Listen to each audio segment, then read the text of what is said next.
in 2023, law enforcement knew about whatever Bush actor was trying to tell me, and yet in the entire year of 2023, all law enforcement did was run money fraud and sex schemes the entire year. And so people like Assad and Sohaib, I've already told the courts in the start that these people like Assad and his family knew about every single thing bad, considered bad, that could ever happen. And if you look at my history being watched 24/7 since I was an 11-year-old child, my mother's never uttered one word considered bad her entire life. And me and my mother were the only people working together very hard, where I even slept on the side of the streets near my overseas pharmacy school. My mother paid for all of it: food, transportation, basic necessities, exam fees, every single thing, notes getting photocopied, you name it, she paid it. Sometimes when I was overseas, my overseas pharmacy school, her money would come in a little late, and I would tutor someone for food. I would tutor pharmacology to someone for food, and I'd be hungry. So there's even an incident where I had to steal food from the person I used to tutor in order to get by then. And law enforcement, I'm sure, is a witness to all of this. So I had to work really hard in life. I did end up getting my college degree, due to which I only have to give my board exams, which with these brain savant powers should be a walk in the park. And law enforcement didn't let me give my board exams. I have to give a simple English exam in order to take it, and I gave it in Saudi Arabia, and even when I was giving it in Saudi Arabia, law enforcement tortured me the entire time. It's an easy exam, and I did still pass it. It's just a simple English exam in order to take my board exams. I passed it even though I was being tortured the entire time I was taking it. But afterwards, I had to take it in the US in order to sign up for my board exams, and law enforcement would use severe mental torture if I would go to the exam room to make sure that I couldn't even sign up for my board exams. So I only have to give my board exams for my overseas pharmacy PharmD degree, something that should be a walk in the park with my brain savant powers. But obviously, I'm only going to give it and put that degree aside. I'm going to use my brain savant to work on my ideas. If I can memorize an entire textbook of medicinal chemistry by Aaron Ball in one day, obviously, I'm not going to go work as a pharmacist for $8,000 a month when I could earn much more than that. So basically, yeah. And so basically, yeah, I had to work really, really hard in life. And I had no time for attending any of these weddings, family gatherings, or funerals, or get-togethers, or anything of that sort of nature. And in fact, when I was in my overseas pharmacy school, law enforcement would use their air drugging to force me to fail my exams, like the last biochem exam. Law enforcement used severe mental torture so that I couldn't even remember how to spell my name. They did that on multiple exams, and I still kept working harder and harder still, till I ended up getting all 108 exams done and getting my college degree to come back home. Something law enforcement would not tell the envious people claiming that I'm stupid. Law enforcement would tell people to claim in court that I was really stupid for my overseas pharmacy school, not telling these people that they were using air drugging to force me to fail the exams, for air drugging to inhibit me from not being able to study, while using these tools to inhibit my brain savant, from being able to be used. A brain savant which is still locked up right now as we speak. And on April 22nd, it was unlocked, and you could visibly see April 22nd, these ears were all the way on the back of my head. And so basically that's my history. And what I told the courts on day one was the fact that Assad and the relatives from Michigan, they were involved in every single thing that could happen bad in the family. Well, I could not know about it or be present there due to my mother working in fast food restaurants, and no one sharing secrets with either me or my mother, and we not going anywhere. All we did was work hard our entire lives, and now I know why God did it that way. He had it all planned out, and I didn't know it till the year 2023, when law enforcement tried to frame me for a wedding incident As soon as they did try to frame me, I was just like, I was too poor to go there. It's like, I was also too poor to know whatever it is that happened there, which means that you are involved, sir, in this crime that you're trying to tell me about and confess to me about. But anyways, yeah.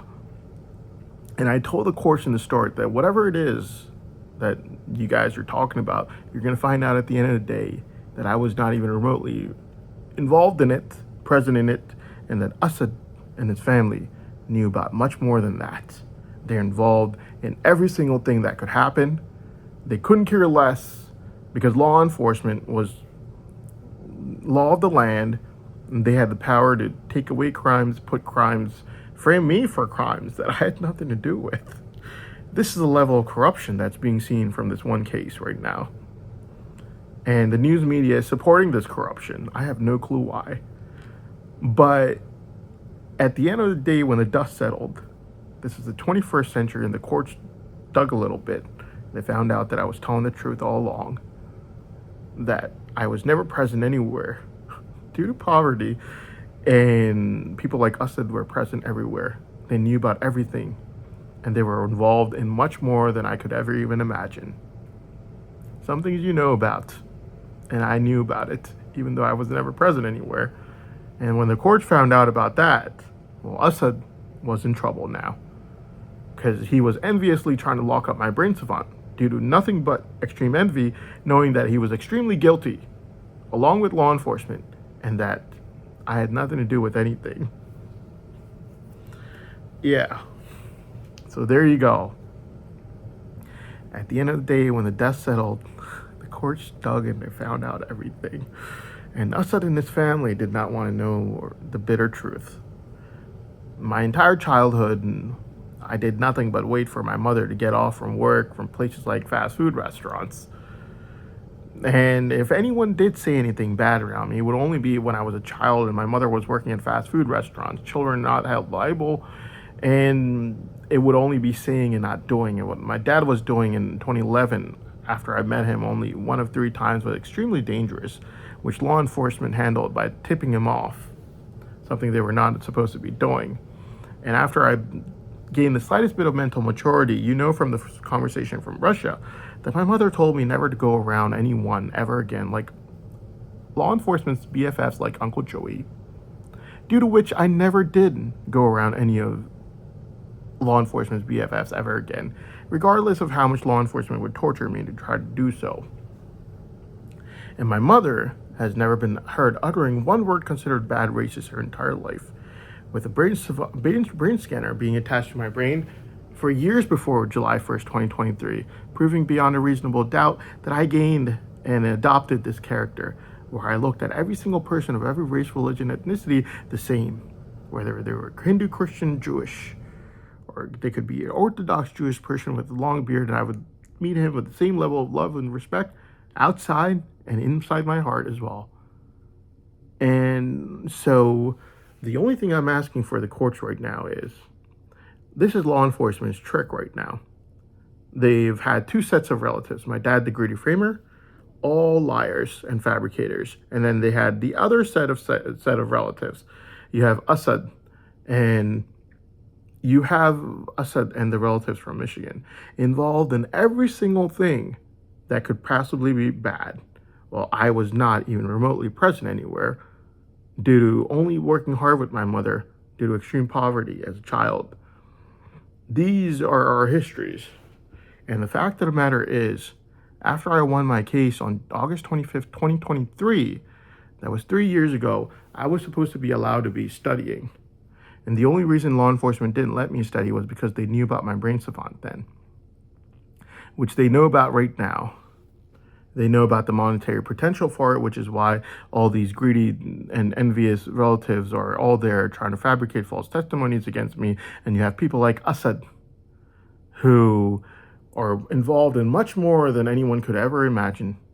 And yet he was enviously trying to lock up my brain savant, only for the dust to settle at the end of the day and find out that he was more guilty than anyone could ever imagine. And so something that is, This is the reason human rights concerns are being raised. This is the reason ultra rich in America want me to be able to study. Studying is a human right every human being is born with. You can make excuses for everything else. You can't make excuses for inhibiting someone from being able to study. I just want to study. That's all I want. And the thing about it is, yeah, I just want to study. And I was rightfully supposed to be given this right after August 25th, 2023, and I was not allowed to study even after then, only because law enforcement knew about the monetary potential that artificial intelligence told it about. That obviously artificial intelligence is not lying about the monetary potential for my brain savant, and nor am I psychic enough to predict what it's saying about it. But what I would like to say is I have the right to study like any other human being on this planet. I'm being denied this right. And this is why the ultra rich in America are pissed. They cannot believe that this is the country that it's become. So much corruption. It's worse than the Wild West, where the sheriff is the law of the land and he could do whatever he wants. Frame me for a crime I have nothing to do with at some wedding. Let everyone go of every crime that they have committed. Run sex schemes and money fraud the entire year that he was doing this in 2023. And the news media, believe it or not, are actually on the side with these people in law enforcement. And I have no clue why. You can ask them yourselves. Absolutely corrupt and corrupting. They have done absolutely no work whatsoever, only used the artificial intelligence and technology to find out about people with brain savants like me, only to try to frame me out of extreme envy and getting caught over and over again. The only thing I ask for the courts at the end of the day is, before law enforcement brings over a third set of relatives, whomever it might be, the courts have to understand the fact that the first two set of relatives have been found out to be complete and total frauds. My dad, the greedy framer, and his framer sisters were liars and fabricators who lied over and over again, required a government informant to be paid to find out the first set of lies, then a government informant to be paid to find out the second set of lies, then phone conversations should be retrieved to find out the third set of lies. Third set of lies were pushed forward very aggressively, only to make sure that my mother could not get the brain savant money that my dad, the greedy framer, he knew he could not get, that he was blackmailing me with price tags of millions of euros and dollars every single day after February 17, 3:02 a.m. Before that day and that point, he was denying that the brain savant even existed or he even believed in it. He was only blackmailing me with price tags after February 17th, 3:02 a.m. because he realized that now that was the only option he had, now that the courts told him that my brain savant getting freed was inevitable. The second set of relatives, like Assad from Michigan, were the same as any other relatives from Michigan. Assad and Sohaib would be present at every single setting, vetting, you name it, they would be there. They could afford to go there, and they were there. Like Assad's sister's wedding in 2003 or any other one, I would not be present there, and Assad would. And the thing about it is, these people were more guilty, knew about more crimes, knew about more cover-ups, were more involved than I could ever be throughout my entire life. Due to poverty and my mother raising me as a single mother working at fast food restaurants, I was not present anywhere in any setting, whether it was a wedding or someone's house where someone would share a secret. I was only working hard with my mother all day and night long. So the only request that I have for the courts is, before they let law enforcement bring in a third set of relatives, they have to understand the history between bringing these relatives in. It's extreme envy, and that's all there is to it. And these relatives say whatever law enforcement tells them to say to lock up my brain savant out of extreme envy and nothing else. A person's ability to be able to study has nothing to do with anything. These relatives are only being brought forward one after the other, only for law enforcement to be able to find one who could not get caught lying over and over again, like my dad, the greedy framer, and his framer sisters, or people like Assad who could not be found guilty beyond a reasonable doubt to being involved in every single thing possible as adults, only to bring in a third set of relatives, hoping that these set of relatives would not get caught either lying or being guilty beyond a reasonable doubt. This is not how court cases should work. Law enforcement should bring their own talking points. They should talk themselves. They should talk about my guilt. They should try to prove my guilt. instead of bringing in relatives to do the narration for them, only because law enforcement has spent doing nothing since 2001, except for running sex games with Uncle Joey's in-laws and money fraud the entire time, while I have done absolutely nothing but work hard my entire life. And then law enforcement brings in a new set of relatives to now say that these set of relatives are going to take the second set of relatives' place. You have to understand that this would be the fourth set of narrators for this trial. The first set of narrators started off with law enforcement narrating against me in the year 2023, trying to frame an incident that occurred at a wedding, only to find out that law enforcement was fabricating and framing. I only had to name law enforcement's crimes and the fact that all they've done since 2001 is run money fraud and sex games that started in the year 2001 with Uncle Joey's in-laws. I only had to name it before this set of narrators with no law enforcement was removed immediately. Law enforcement brought in a new set of narrators, and they said the trial is still going to continue. We have a new set of narrators now. They brought in my dad, the greedy framer, and his framer sisters, and the spokesperson, who were making false testimonies, fabrications against me since November 20th. These were the second set of narrators after the law enforcement was found guilty beyond a reasonable doubt for every single thing and framing me despite knowing that they were guilty and I was not. They had done nothing but run sex schemes and money fraud since 2001. And they were trying to frame me for an incident that occurred at a wedding in 2023. And I only had to tell the courts that all they've done since 2001 is run sex schemes with Uncle Joey's in-laws